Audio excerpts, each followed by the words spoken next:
Good afternoon. This is Dr. Long recording part 4 of the pinch and stretch presentation. This is a series of rapid fire flashcards that illustrate some important points about the technique and strategy.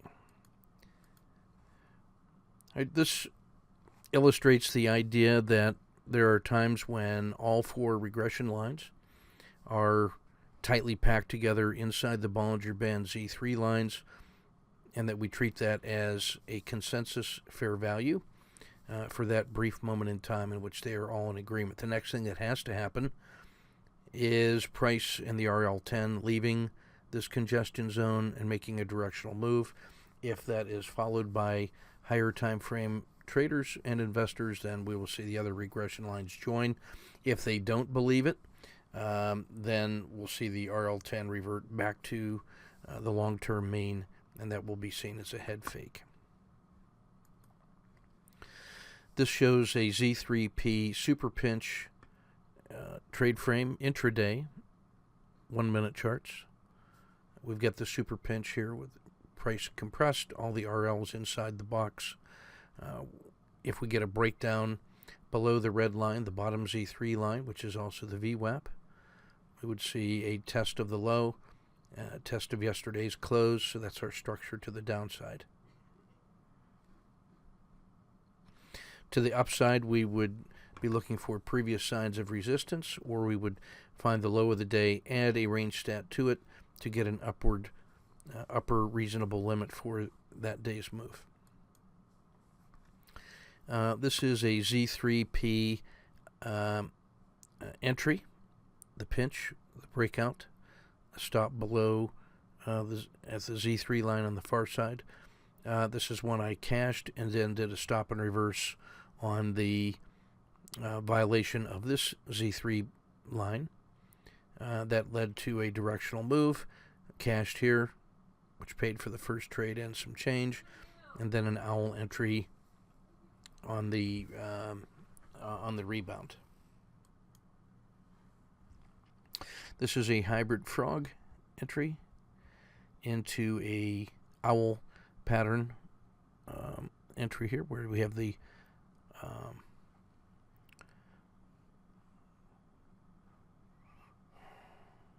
RLCO right here. We have the dragon and the 30 both rolling up, and a breakout here. If we were going owl, would be around 10:15. This collapses or compresses into a Z3P, which then becomes a Z3 super pinch. I treat this as an owl, as that really being the first move out of all this compression. This yellow dot right here shows the super pinch condition, in which now all the RLs have been compressed inside that tight box. This chart shows the way I get a directional bias by looking at the relationship between the moving RL30 and the simple moving average 30, which is the middle of the river. When the RL30 crosses the Bollinger Band mean, I treat that as a significant event. Here I have an upward bias because the RL30 is greater than the simple moving average 30, greater than the river, and both are sloping up. Here's where it rolls over and crosses. Now I have a downward bias as long as the 30 is below the middle of the river. This is where it crosses back to the upside. I now have an upward bias. Now I have a downward bias. I just want to show that these are moments of pinch, and you can see the moves that leave the station after the pinch.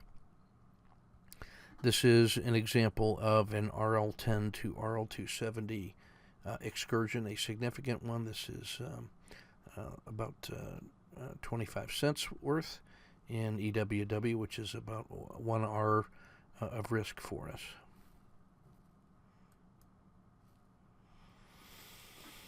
This one shows an RL10, RL270 divergence that leads into an owl entry and a nice trade. So we have a pinch, we have a breakdown, we have a measured distance from the RL27 to the RL10, the largest one of the day.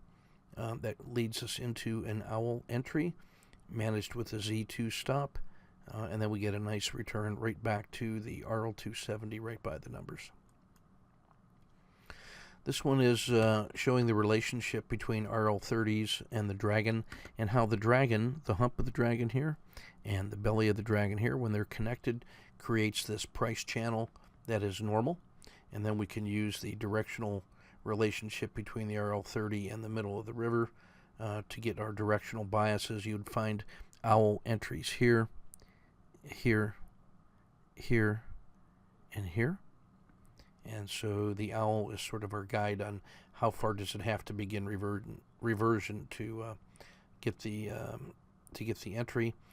Here's one where it's finding support once again at the lower support level, and then our target would be the top of the channel, the previous dragon high, and then it's also linking up nicely with the VWAP. Here is a Z3P super pinch. You can see the pinch has occurred in the yellow, and then all the regression lines are inside the river.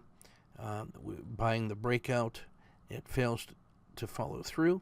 After about 10 bars, we get a stop and reverse when it re-enters the original Z3P channel. When I see that and I stop and reverse, my target is the far side of this channel, and that's what we got in about another 10 bars. At the yellow, you have a Z3 excursion, and then you got to decide if you want to cash about 0.8R or play for a return all the way to the edge of the channel.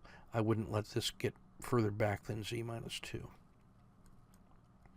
Here's a Z3 super pinch. You can see all the regression lines are inside the channel, and the channel is pinched, and we have the breakout from the Z3 lines. That's what gives us that super pinch and the entry. Here's an intraday relative strength candidate, DuPont, that had pulled back, found support in a Z3 super pinch. We buy the breakout. Our initial stop is at the bottom of the Z3 channel. We get a nice favorable move when the RLCO pattern 1 happens. We also get the maximum stretch between the RL270 and the RL10, and then that there is no failure and no further follow through, and then you notice how that's creating another pinch. It's not a super pinch because the 270's down here and the 90's up there. So this is a movement from super pinch to a pinch, and you can see how the river has caught back up to it, but the 270 and the VWAP are only slowly approaching. So that's a movement from super pinch to pinch. This is a flashcard on 5 possible exits after a pinch breakout, and we get an excursion to beyond Z3. The 5 places we can exit is upon re-entering the Z3 and just cashing the win. That's a strike entry. We could do a 1, 2, 3 exit. We could get price entering the dragon. We could get price leaving the dragon. We could have the RL10 either entering the dragon here, which is this exit also, or RL10 departing the dragon. We might also look at the RL10 entering the baby dragon here, or crossing the baby dragon, which would give us this exit. So 5 exits, all of which give you the ability to cash a winning trade. On Z3 excursions, depending on what the money management for the day is and the time of day, this is at 2:30, I'm likely to cash earlier rather than later.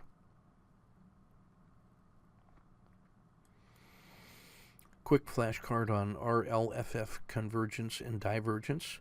So in the morning with a gap up and an excursion upward, we have the maximum excursion of the RL10 from the RL270 is this yellow distance. That's identical to these yellow distances. So later in the day when we get the Z3 pinch occur, and then the Z3 super pinch when the 270 joins, the orange represents the size of the pinch box. So you can see the Z3 lines are definitely inside of that, and all the regression lines are there. I framed that trade by taking the 270 plus the maximum excursion so far that day, and then the Bollinger Band mean minus that, and that sets up the channel of expected reasonable moves for the rest of the day, which holds all the way through the pinch throughout the day where it was holding that VWAP. I still am measuring to the upside from the Bollinger Band mean and the Bollinger Band mean. Just a reminder of the owl pattern by the numbers. We have the unambiguous move number 1, RLCO outside the river, number 2. RL10 crosses the dragon is 3. Number 4, the dragon starts to hook up. Number 5, the RL30 begins to hook up. In this case, my target is going to be the VWAP. And you notice that later we get to follow through. It comes right to the VWAP. There's that intersection. Here are some life cycle trades of various types using the second generation RLCO patterns. There was an owl entry here. We can't see the previous part of the trade, but there was an owl entry here. Now the RL10 touches the dragon, but then resumes and comes back out of the dragon. I treat that as a pocket entry or a continuation or a confirmation of the first trade if I didn't exit. This failure to fail is important, which is what creates the pocket after the first successful leg up. On all these long side trades, I'm looking at the RL270 as the initial target as long-term fair value. Notice here it gets there and then begins to collapse. We have an RLXD exit here.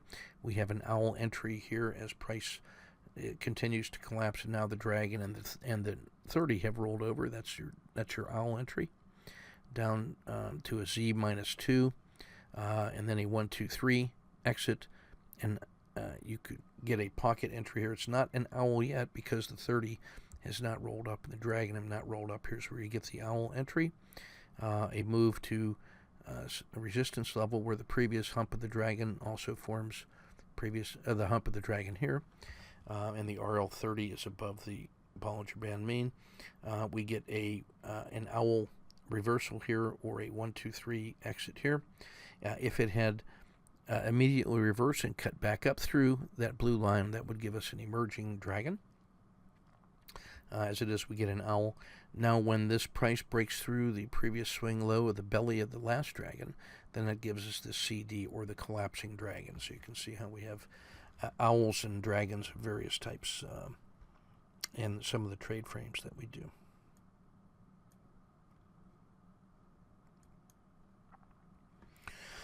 This is a Z3P breakout into a 1, 2, 3 exit, or an RL touching the dragon, or RL crossing the baby dragon exit. I like cashing that.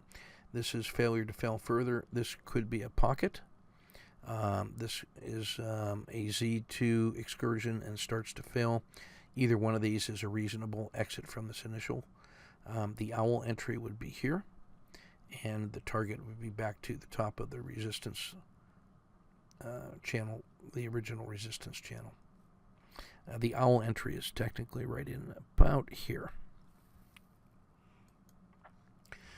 Just a reminder on the trade process we use, listing of the questions that we answer for each trade frame so that we are working on our decision making in the expected cases. If we have success or failure, would we stop and reverse? When would we add? When would we re-enter winning trades? And by answering all these questions, we are systematically and in a disciplined way looking at both angles of the trade, both sides of the trade each and every time. And the final chart looking at the psychology of stalking. As we go through time, we're stalking, we see some initial conditions occurring leaning forward. There's an ideal time for us, the balance between too early and too late. That coincides, I think, somewhere around here with the second mouse. We want to be in the position as third mice, the early majority come in. That's going to be large money, next higher time frame moving in our favor, moving the trade in our favor, while they're still on the favorable part of the return. Fourth mouse and fifth mouse, we'd like to be in not as early as the first mouse, too early. Not as late as the third mouse, although we like it when that happens, when he comes in. In retrospect, it's always easy to see where that tipping point was. In practice, you're going to have to become comfortable with some anxiety associated with those trades